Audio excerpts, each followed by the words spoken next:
Pemimpin dalam Islam harus ada. Tidak boleh tidak ada pemimpin. Sampai kata Ali radhiyallahu anhu, tidak akan mungkin baik satu kaum tanpa pemimpin. Baik itu saleh atau enggak saleh. Lalu teman-temannya Ali radhiyallahu anhu bertanya, padahal waktu itu Ali jadi khalifah. Wahai Amir Mukminin, kalau orang saleh masuk akal jadi pemimpin. Tapi kalau orang tidak saleh, bagaimana kita memahaminya? Bahwasanya dengan adanya pemimpin yang tidak saleh itu tetap ada maslahatnya buat umat ini. Kata Ali radhiyallahu anhu, dengan adanya dia, jalan-jalan akan menjadi aman, pendapatan negara akan ada, dan musuh akan dihadapi. Seorang muslim tinggal menghadapi waktu di mana raja zalim atau raja buruk itu atau raja yang tidak soleh itu berkuasa sampai batas waktu ajalnya datang, atau dianya yang datang ajalnya, si muslim tadi, maka dia akan selamat, si muslimnya akan selamat. Statement Ali radhiyallahu anhu memberikan pelajaran kepada kita bahwasanya pemimpin harus ada. Jauh sebelum statement Ali radhiyallahu anhu ada banyak sekali dalil Al-Quran dan Sunnah yang menjelaskan masalah itu. Di antaranya hadis Nabi SAW tentang masalah janganlah seseorang atau janganlah 2 atau 3 orang di antara kalian safar perjalanan kecuali sudah menunjuk salah satu dari kalian menjadi pemimpin. Di safar 2 orang atau 3 orang harus salah satunya tunjuk, kamu jadi amir safar. Sunnahnya begitu. Padahal cuma safar biasa, keputusan di tangan dia. Dia bilang jalan-jalan, dia bilang istirahat-istirahat, dan yang lainnya wajib patuh. Sampai seperti itu. Kemudian kita juga tahu dalam sholat, ada pemimpin. Berjamaah lebih besar pahalanya daripada sendirian. Dalam sholat, dalam jihad harus ada pemimpin. Dan harus dipatuhi. Waktu Amr bin As radhiyallahu anhu memimpin satu pasukan, di dalam pasukan ada Abu Bakar, ada Umar, ada sahabat-sahabat Nabi yang senior nih. Tapi Nabi SAW menunjuk dia. Apa sebabnya? Kok bisa? Ulama hadis membahas mengatakan Abu Bakar sama Umar terkenal dengan kesolehannya. Tetapi yang menjadi pemimpin di kancah peperangan butuh seseorang yang memang ahlinya di bidang itu. Dan Nabi SAW melihat Amr bin As adalah ahli strategi perang. Walaupun dari sisi kesolehan lebih jelas Abu Bakar dan Umar di atasnya. Tapi Nabi SAW menyuruh dia memimpin. Kasus yang lain, Nabi SAW pernah menunjuk Usama bin Zaid, umurnya 17 tahun, untuk memerangi beberapa suku Arab yang mulai mengikuti nabi-nabi palsu. Yang terjadi adalah di dalam pasukan ada Abu Bakar dan ada Umar. Ada orang-orang yang senior, sudah berumur, saleh. Tapi Usama bin Zaid 17 tahun dipilih oleh Nabi SAW. Apa sebabnya nih? Ternyata Nabi SAW mengingatkan kepada kita dalam hadis yang lain. Kalau seandainya satu perkara dikembalikan bukan pada ahlinya, maka tunggulah kehancuran. Makna yang lain adalah, pilihlah orang yang tepat. Pilihlah orang yang tepat dalam pemimpin tersebut. Kasus rumah tangga, istri dan suami. Suami diangkat jadi pemimpin. Kan bisa saja dua-duanya jadi pemimpin kalau emang harus ada 2 misalnya. Dan selalu satu. Pasti satu. Pimpinan negara, pimpinan yayasan, ormas lah, apa saja.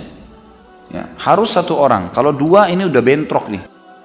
Bahkan Allah subhanahu wa ta'ala menyebutkan salah satu sifatnya Allah yang Esa. Maka Allah mengatakan, a'udzubillahi minasyaitonirrajim, law kana fihi ma alihatun illallah la fasadata. Kalau alam semesta ini ada Tuhan yang lain selain Allah, maka akan kacau semuanya, akan berantakan semuanya. Dalam ayat lain Allah mengatakan, wa la dhahaba kullu ilahin bima khalaq wa la ala ba'dum ala ba'd. Maka kalau ada Tuhan selain Allah, Tuhan itu masing-masing akan membawa ciptaan-ciptaannya dan masing-masing akan menyerang satu sama yang lain. Memang harus ada pemimpin dan sifatnya satu, harus dipatuhi. Yang kita masuk setelahnya teman-teman sekalian, setelah pentingnya pemimpin dalam Islam adalah kriteria pemimpin dalam Islam. Ada 3 kriteria mutlak, tidak bisa toleransi. Kecuali poin pertama, kalau kita berada di wilayah minoritas atau kita minoritas. Syarat pertama, pemimpin wajib muslim. Tidak boleh non-muslim. Harus muslim. Tidak bisa non-muslim. Terutama di wilayah yang mayoritas muslim kayak kita di Indonesia. Harus muslim pertama. Yang kedua, ya, ini idealnya. Tapi ini juga hilang di Indonesia. Harusnya jadi pemimpin itu alim ulama. Harusnya. Sekarang kalau ada dai, ada seorang alim ulama muncul di kancah politik, disorotin. Kenapa tuh? Muncul di situ. Terus kalau bukan dia mimpin, siapa yang mimpin Anda?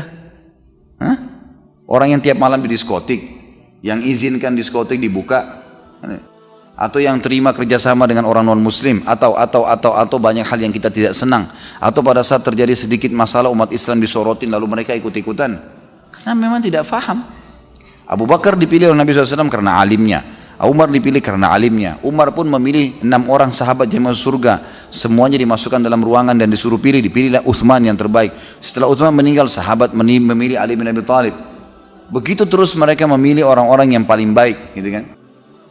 Dan tolok ukurnya karena faham halal haramnya Allah. Mungkin dia tidak ngerti administrasi, Ustaz. Baik, jangan cari alim yang cuma tahu masalah halal haram. Ada alim ulama yang semua bidang ditanya dia bisa. Dalam ilmu faraid dia bisa, dalam ilmu fikih umumnya bisa, dalam masalah administrasi bagaimana dulu Nabi SAW mengatur, ya, ada orang yang mengurus tentang surat-surat beliau, ada yang mengurus ini, terus Umar, Abu Bakar, Khulafaur Rasyidin, bagaimana mereka mengatur pemerintahannya. Ini bukan bergulir begitu saja, mereka punya hukum-hukum. Kemudian dinasti Umayyah, dinasti Abbasiyah, dinasti Utsmaniyah memimpin dunia pada saat itu. Apa kita nggak punya sistem yang rapi? Coba baca buku-buku, banyak buku-buku Islam masalah itu, gitu kan?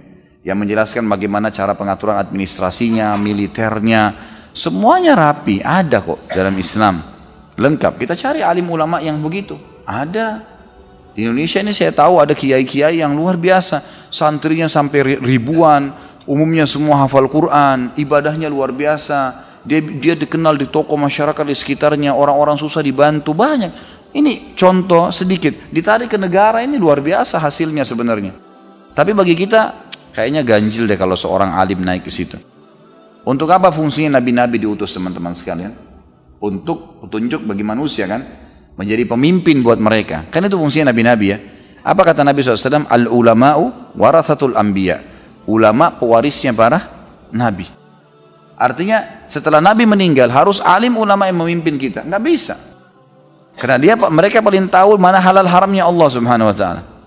Sa'ad bin Waqqas diutus oleh Umar bin Khattab menjadi pimpinan perang, lalu didampingi oleh orang-orang yang memahami administrasi.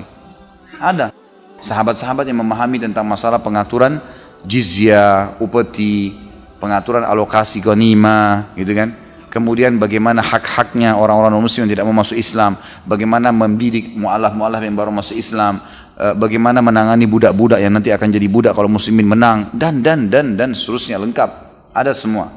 Ya, gitu. Tapi di sini alim ulama memang harus begitu, harusnya, sehingga tidak ada kita khawatirkan. Maaf, ini yang saya bahasakan alim ulama yang benar, bukan alim-aliman nih.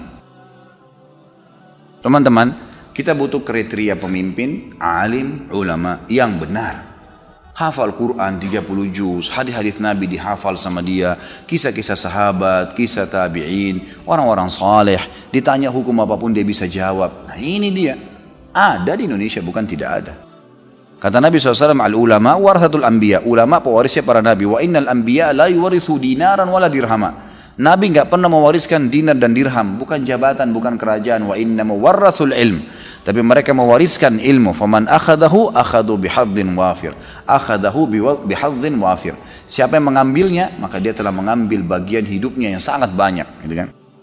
Emang harus mereka yang tampil itu. Yang ketiga, kriterianya tidak boleh mengejar jabatan itu. Dan visi misi disampaikan setelah dipilih. Abu Bakar setelah dipilih baru ngomong di atas mimbar, wahai muslimin, saya telah dipilih, diberikan amanah, apa yang sesuai dengan hukum Allah dukunglah, yang tidak sesuai ingatkanlah. Tidak ada ketaatan kecuali kepada Allah, dan tidak ada ketaatan pada saya kalau saya taat pada Allah. Kalau saya durhaka sama Allah, tidak ada ketaatan pada saya sama sekali. Visi misi disampaikan. Visi misinya adalah kepatuhan kepada Allah SWT. Umar bin Khattab, Uthman bin Affan, Ali bin Abi Thalib, semuanya khutbah setelah diterima, dipilih. Nggak ada sebelumnya tuh gembar-gembor janji semuanya dusta, kemudian tidak dijalankan. Gitu kan. Tidak ada semuanya. Kata Nabi SAW dalam hadis sahih riwayat Imam Ahmad, Inna wallahi la nuwalli ala hadzal amr ahadan sa'alahu aw harasa alaih. Kata Nabi SAW, demi Allah kami tidak akan pernah kaum muslimin memilih pemimpin yang sengaja mengejarnya. Gitu kan? Memintanya atau mengejarnya. Nggak dipilih. Emang dicari orang yang justru kalau dikasih dia nolak tuh. Waktu 6 orang dimasukkan oleh Umar bin Khattab dalam ruangan, Abdurrahman bin Auf, Sa'id bin Abi Waqqas, Talha bin Ubaidillah, Zubair bin Awam, kemudian Utsman bin Affan, Ali bin Abi Thalib, 6 orang ini yang tersisa. Kata Umar, kalian masuk di sini. Harus satu orang jadi pemimpin dan kau Abdurrahman jadi pemimpinnya. Kata para ulama sejarah, Abdurrahman sudah dikasih isyarat oleh Umar untuk dipilih, tapi dia begitu masuk, nih ya, Amir Mu'minin sudah pilih saya sebagai pemimpin kalian dalam majlis ini, dan mulai sekarang saya mengundurkan diri dari kandidat. Nggak mau. Kalian berlima, silakan. 5 orang ini saling muji temannya. Kamu Rasulullah bersabda tentang kamu begini. Kamu Rasulullah SAW dari satu-satu nih. Misalnya misalnya Sa'ad bin Abi Waqqas. Mereka semua keroyokin ya. Abdurrahman Sa'ad bin Abi Waqqas ini apa Nabi bersabda tentang dia mereka tahu. Oh Nabi pernah bersabda begini. Nabi ditulis oleh Abdurrahman, disusun. Oh ternyata ini pujian Nabi pada dia 10, 20, 30 hadis. Si fulan. Terakhir mengerucut tentang Utsman dan Ali saja. Dan Utsman bin Affan unggul 2 buah hadis saja pada saat itu. Hadis tentang pembelian sumur rumat pada saat akan memberikan minum para mujahidin, dan juga hadis tentang malaikat malu dengan Utsman, gitu kan. Maka Utsman ditunjuk, kamu Utsman gak bisa ngelak, kamu harus jadi khalifah. Pak boleh buat, terpojok karena fadilahnya. Kalau tidak dia tidak mau jadi khalifah, gitu kan. Emang sudah begitu. Ada orang di Indonesia disodorin gak mau. Ada orang. Saya sudah berapa kali baca figur-figur di Indonesia ini, beberapa tokoh-tokoh kita dikasih nggak mau. Memang dia nggak mau, enggak. Saya jadi penasehat bisa. Orang seperti ini mesti kita cari ini. Ada kalau mau. Sambil berdoa kepada Allah SWT. Kita harus keluar dari permasalahan. Kalau kita tidak keluar ini akan begini terus nih sistemnya. Akan begini terus nih. Uang miliaran dikeluaran untuk biaya demokrasinya, untuk acaranya, pilpresnya, pilkadanya, terus berulang-ulang. Kenapa tidak bentuk tim? Pemerintah aja yang bentuk tim. Kemudian 10-20 orang saja dari orang-orang yang dianggap tokoh nasional, yang cerdas, yang pintar, kumpulin, suruh mereka yang tunjuk tuh. Siapa orang-orang yang dianggap tunjuk? Ini kriterianya ya, 1, 2, 3, 4, 5. Belum lagi presiden dalam Islam, pemimpin dalam Islam itu harus bisa menjadi imam 5 waktu sholat di masjid jami'. Jadi presiden itu harus sebenarnya idealnya di Istiqlal subuh, duhur, asar, maghrib, isya. Oh iya, di saf pertama jadi imam, harusnya. Nabi SAW jadi imam sampai mati. Abu Bakar jadi imam sampai mati. Umar jadi imam sampai mati. Utsman, Ali, semua jadi imam sampai mati. Sampai mati. Emang harus begitu? Harusnya, gitu kan? Seperti itulah. Nah ini yang hilang. Kita bicara sekarang kriteria pemimpin dalam Islam ya. Ini kita bicara dalam ruang lingkup Islamnya. Kita tidak bicara secara umum. Ini harus ada teman-teman. Kalau mau negara ini kita jadi aman, jadi baik, maka harus dengan hukum Allah SWT dan dengan cara seperti ini.